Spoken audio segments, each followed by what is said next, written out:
We have B Team Bob again. I don't know if you're sick of him or not. We honestly probably keep having him on because his wife likes that stuff, and her knitting club gets us a lot of views there that watch along with it. Funny thing is we've been doing a lot of fishing this spring, as you guys have probably seen. It's been things about a month early, and the crazy part is that one thing that we talk about in a lot of different videos is, you know, little things that make a big difference. And the one thing is there hasn't been a lot of people out, believe it or not, now. So forecasts that have been way wrong have probably been keeping people from making long drives and things like that, or just too early in the season. Maybe a lot of guys don't have their boats ready, but it's crazy to see how much less spooky the fish have been after, let's say, one pass or something like that, because there's just less people driving over the top of them. So something to think about as you're moving forward with that. B Team Bob, I don't even think he knows that we're going to have a camera out today, so that ought to be really entertaining.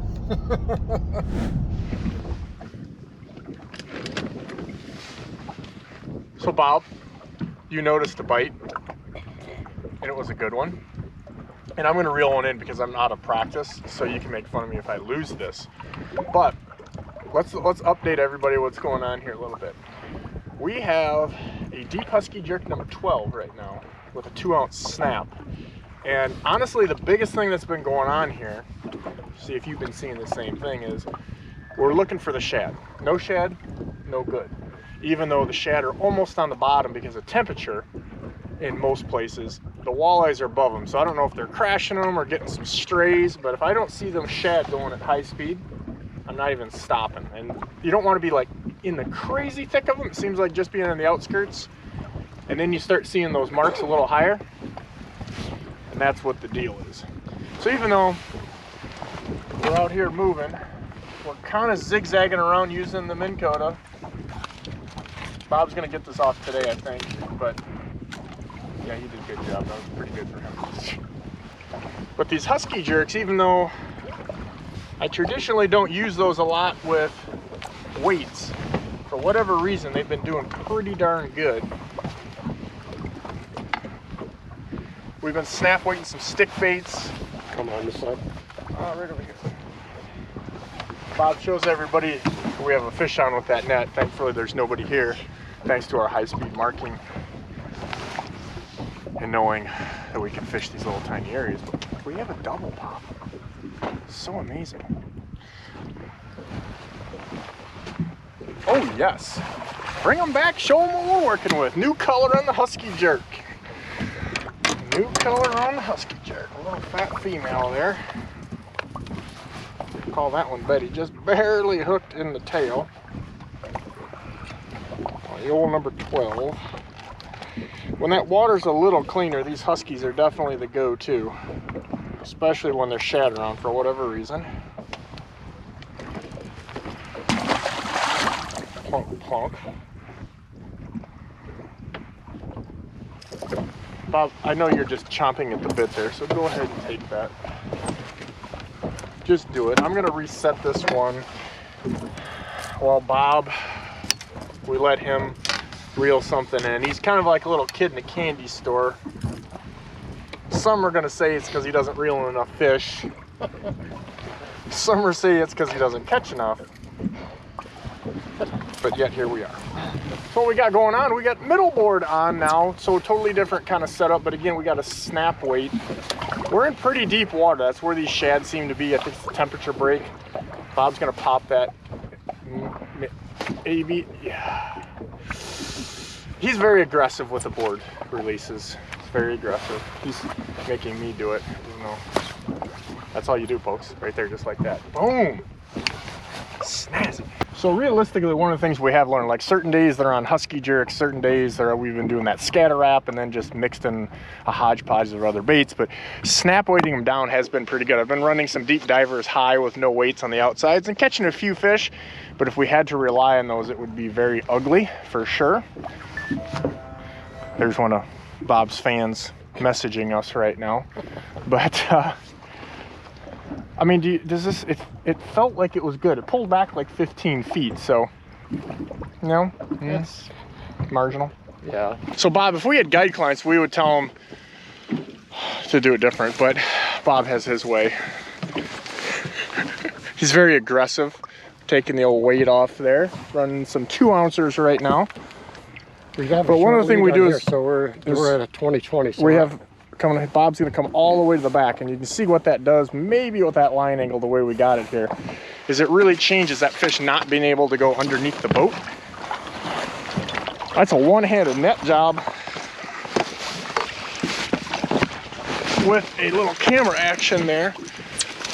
So yeah, we're trying to do everything here. Producer dude he's editing a podcast today for us, which is very nice. But I think you guys are gonna like the podcast we got coming. We got a couple of them that are in the horn there that are really good. So, give you another little tip, because we had this one, a couple ding-dong comments on the social media, go figure. Nice little female there. But we had a couple guide clients help them let some fish go, and I was kind of correcting them a little bit, because one thing guys do is when they put them in, they hold them. You don't want the gills, especially if the boat's going this way. You don't want to put them, the flow of water against their gills. It literally drowns them. So people all the time are giving me stuff because they said, hey, you just kind of hoist them in there like that. Truthfully, talk to fisheries guys. That's what you want to do. You want to kind of give them that jump start. If you've ever kind of gently laid one in there, sometimes they just kind of lay in their side. Their equilibrium's kind of all messed up. That seems to jump start them. But the worst thing you can do, and what you definitely don't want to do, is hold them against the flow there so that their gills are backwards. It literally will drown them. Bob, we had something out there, but now we don't. Let's call. So we were running to another spot, check some things out, and then we saw like, boom, high-speed marking, hummingbird lit. So we stopped. I think we might have had a drive-by here, buddy. And you screwed it up. Everything is always my fault. The board went under and behind the boat. Would I have lost that? I want you guys to comment below and let me know if you think I would have lost that. Bob, would you like to put up a defense of what happened there on that really nice fish? You know, some days you don't get them all. So, I mean... A husky jerk has 3 VMC hooks on them. They're very nice, very sharp. That was a brand new bait. I caught a fish on that the first thing. Well, then, you know, what can I say? Sometimes they come off, but that's why you put other lines in the water. So when you look onto this side over here, you say, oh, look, there's a fish out there. So, boom, there you go. Bob, PETA member or not? So, Bob, we have one on the outside board. This is not even minutes. This is seconds after you lost the one on my side. This one also has 3 very sharp VMC hooks on it. So I think we'll be okay, because certainly it can struck twice. But I have seen you get aggressive with your yeah, looks, oh, a little aggressive. But do you guys, I mean, I'd like to see some feedback in the comments about Bob being a PETA member. We'll wait till this one gets in. Oh, it's very aggressive. He's very aggressive, guys. Well, you've seen, if you didn't see our last video with BT and Bob in his boat, when I showed you the Captain Ross just barely touched thing, our buddy, it's actually from Captain Chip Cartwright at Silver Streak Lures, that taught me the rod butt thing. But outside board, is there anything you'd like to interject besides you're hoping this ends well for you? I mean, anything about fishing that you would like to... fishing. Yeah, that you'd like to... Yeah, we don't even want to hear about your knitting group or anything. Well, I'm not familiar with this thing you're calling PETA. Is that people eating tasty animals, or? Oh, Bob's trying to recover because I thought he was being a ultra conservationist. Nut job. We're probably going to get shadow banned for that one, but at any rate, so outside board, we really have no pattern, but we're really kind of spread in that middle window. We're kind of in the middle of the water column, even though these shad are pretty deep. We've got a bunch of fish really deep right now, 30-some feet. Just kind of doing some lazy little, I'll tell you another trigger the last few days. I think I told you this. So obviously doing some little S-turns to kind of see we got one on the middle, or inside there, towing too. But look over there and see with me. But the other thing that we're doing, this hammer down right there, is we are doing some speed bursts with the rabbit on the Altera. And that really has been getting us a lot of bites. And just for a second or two, that kind of speed burst, that seems to really make a difference. Oh boy, that one's, I don't even know if Bob could lose that one. It's inside's under. This is just a small guy. Bob said it's just a small fish, but all right, back of the boat. Yeah, thank you. Oh yeah, it is a small one actually. We might not even. gonna net him or just? I might just manhandle him.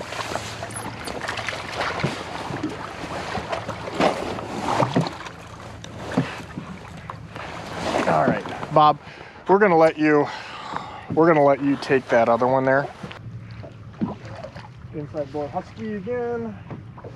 So when you get 3 on at once, what you like to do, honestly, a really big thing is to hit a wave point, because you know you see your track, and a lot of times when this really cold water, it's kind of like ice fishing, right? So these fish are in very small areas that are actually the biters. You can mark them for miles. Bob's gonna do a little do-si-do around us here, and you can mark them for miles, but the biters are often really small areas, and wave points really help out. I know yesterday it was a big thing for me to get back in those really small areas, because every time we get a double or triple, it would be look back and I was on that wave point from where we were before. This boy's a little bit bigger than they are. So Bob says he's requiring net assistance. Net assistance to Bob. Net assistance to Bob. The weight might have slipped down a bit, so my reel is showing 7 feet. Oh yeah, there she is. Looking back to you. Ooh, husky jerk. Pull. Another nice fish. And again, the crazy thing is the huskies snapped here the last little bit have been doing really well, even though I don't normally like to snap husky jerks. Some of those newer colors, even though it's not new, those been pretty good. I know you guys are all color freaks. All right, so we are at 60, so we're gonna turn things around a little bit.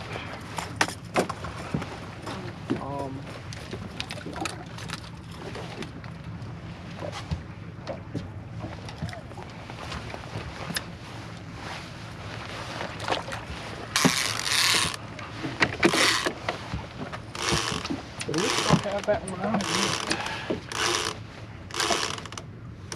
Bob, you're taking, you get hit with that charge of that fish not being on too. Even when I do nothing, I'm still in trouble. So one of the things you can do when you get those fish on and you can't get right on them, one of the easiest things to do is just reach over and reel down a little bit, try to get some of that slack out, or if that fish is swimming with you. And maybe get those hooks in there a little bit, especially when you're going really slow. We're barely breaking the 1 mile an hour mark here. Look at this, another husky.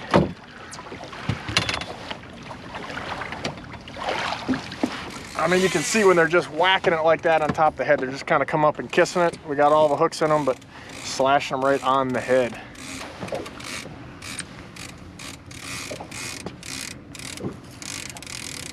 One of the things you guys are watching this stuff, especially when we're fishing spinners, I really like the forceps, especially when you got those smaller hooks.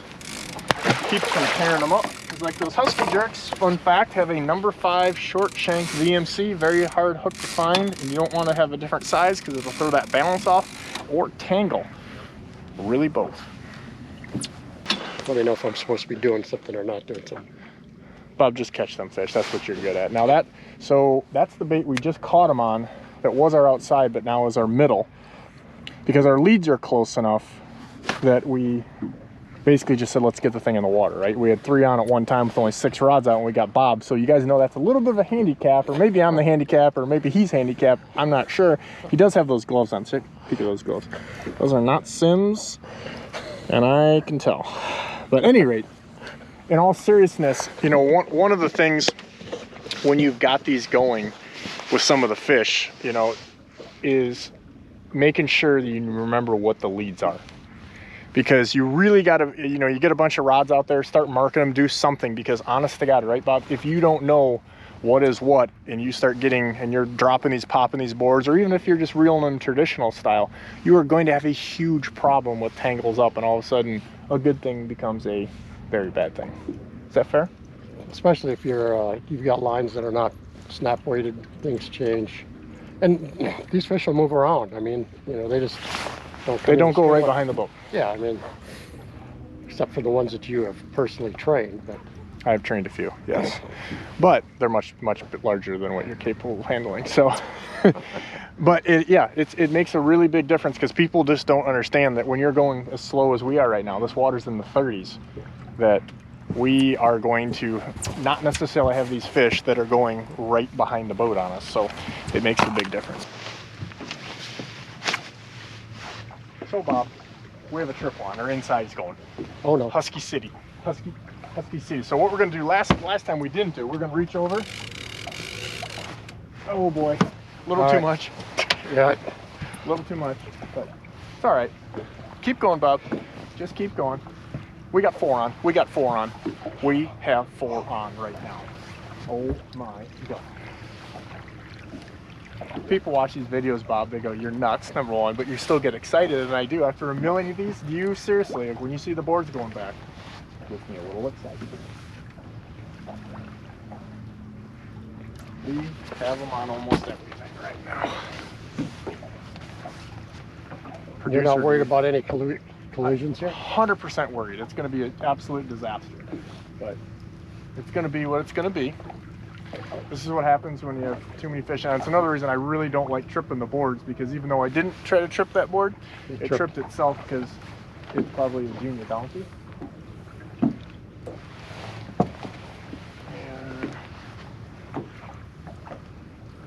yeah. You need me on the net? No, The master. I'm a natural, Bob.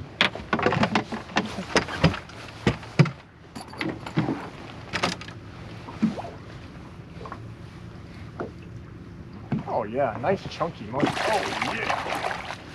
He hit that like braces. I feel like you could have landed this one. Oh. Look at that. What a beautiful day of weather. Good fishing, marginal company. So what are we going to do here? You want me just to... I'll scoop it for you. Okay. I know you're 1 trick 20, stay back here. I just don't want to...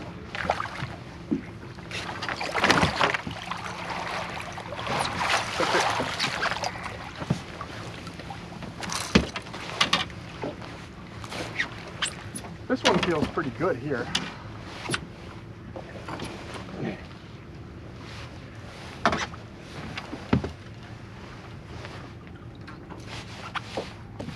Oh boy, oh boy, we just lost the board. Oh boy. What's that? I just lost the board we gotta go back for. Oh boy, fish on every line here. Lost the board. Chugging. Do you guys see that board go bye-bye? If somebody finds that, please hand that back to me. I appreciate it.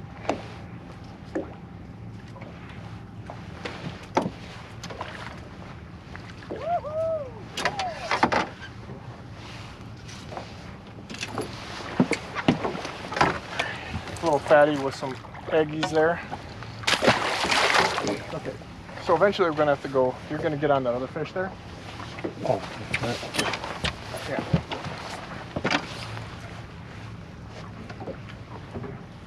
I'm gonna get this one.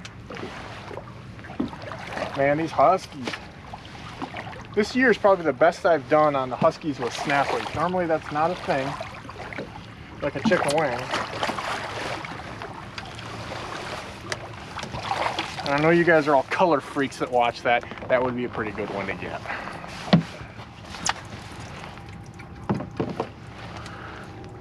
Crunching it up. Just smoke them. Lower down, Bob. Those are Shimano Takotas. They take 38 inches every time you turn the handle. Slow, no rod pumping. Slow, no rod pumping. And no hand warmers. Take it over. It's gonna have to go.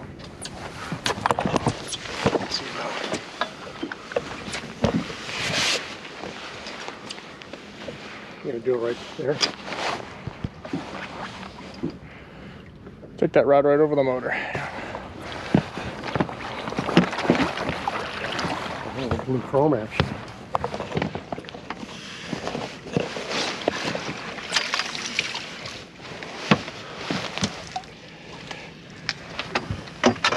Oh boy.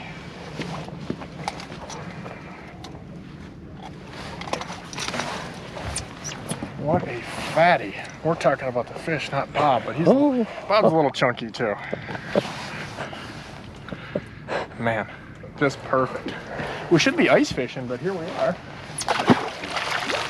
Bob, what are we eating? What are we eating, Bob? Hey, just a little cantaloupe.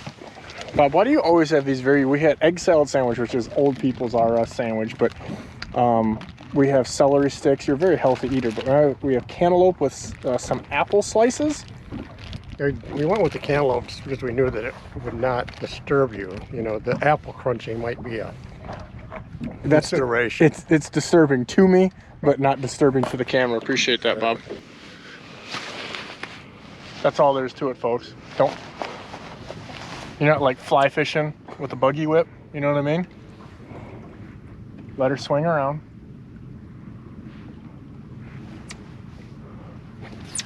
Waiting in anticipation. Okay, here we go. So we were just out here talking some stuff, talking a little smack. Fish bites. So here's the deal, even though it's kind of flat calm, me and B team were just jacking them as you saw, and the weather just, I mean, it's amazing out here, but it went from flat to super flat. We got a wake on the boards, and we went back around, and we didn't do nearly as well going the other way, even adjusted the speed and everything, it just didn't seem to want it. That's the thing when you're catching fish here, or when you're not catching. It's often a very thin line. Maybe it's the speed, maybe it's the depth when it's really cold. Everything's accentuated, and if you think about it, there's a lot of years we're ice fishing when the water temperature is about what it is now, and even this time of year. And so, you know, if you guys think when you're ice fishing, which the adjustments you have to make, or whether it's, you know, a rattle spoon or a jigging wrap or something, there's little differences, and it's the same thing here. So anyhow, we just turned back around, went the same way, probably only 100 yards off our first line, and here we go. Boom, boom. Another little thing I want to bring up that we had too much chaos going on there is don't always, we kind of hinted at, but don't always pop your boards just to pop them. Like B team had a little brain fart there, and we couldn't set rods around it because then we had that one swinging. So if you don't have to clear, you know, don't do it. The other thing is I think you lose less fish because you can control your slack a lot better when you have the board hooked up. You know, you can feel that fish surging forward or not, because these fish just swimming with you, then they give up. They swim with you and they give up. And I think, B team, what do you think? Do you think this is, what bait is this? I think that could be the chrome blue. That's my guess. Okay. Is that a big one, Ross? I believe it's the cold water crusher lure. My favorite deep water, cold water, clean water, just my favorite cold water lure of all time is my guess. Could be way wrong, because we've been playing a bad deal of the cup games, especially since we're throwing these back. But I wasn't wrong. Oh. I'm gonna manhandle this one. You guys haven't asked for the Vulcan Death Grip lately, but here we are. Right there. You know, through the years, back in like the early 2000s, late 90s, that deep husky jerk number 12 was like the bait. That new color, kind of Wonder Bread looking thing is amazing. But you know, a lot of us quit using them because they don't necessarily, at least I think part of it is they don't get as deep as, you know, some of the fish that we need to target. But this year, for whatever reason, they worked really well with a snap weight. So don't sleep on the husky jerk.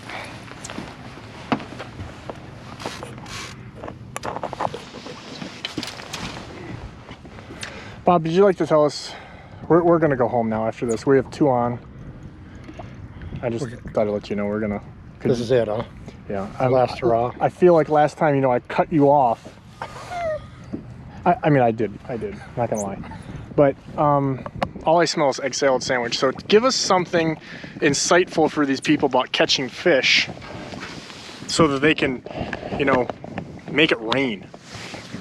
Well, first part is high-speed market. Gotta find the right spots. You gotta find it. Insightful. Yep. If you're not on the little area, the catching happens in a little tiny area.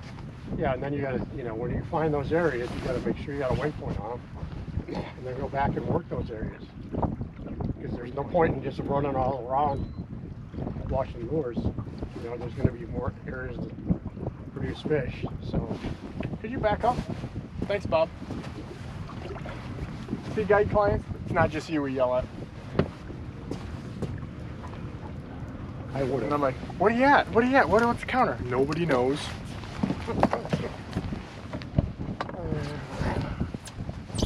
So we expanded our search area here a little bit as we were kind of just winding down the day.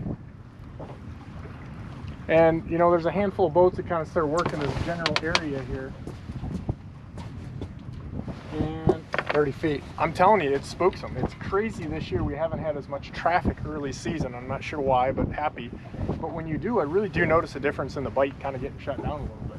I'm at 15. I'm going to need some net assistance with this. Oh, Bob's calling net. Bob's calling net. You know it's, oh boy, Bob. Oh boy, big fish Bob in the house. It didn't look like it was hooked really good, so, but had enough finesse to get him in the boat. Good gracious. Expodious. Not a Weight Watcher fish here. This is like Bob. It's pretty long. It's pretty chunky. We've seen bigger, but not by much. We're gonna take a picture of this little back girl because Bob, we still have another one on. Would you just leave that there, Bob? Just set that rod down, Bob, because this is like a Make-A-Wish guide trip. And I just want you to Bob, just let her go, Bob. Bob, we're doing a show here. I mean, it's a terrible one, but we're doing one. Reel in them fish, Bob. Do your thing.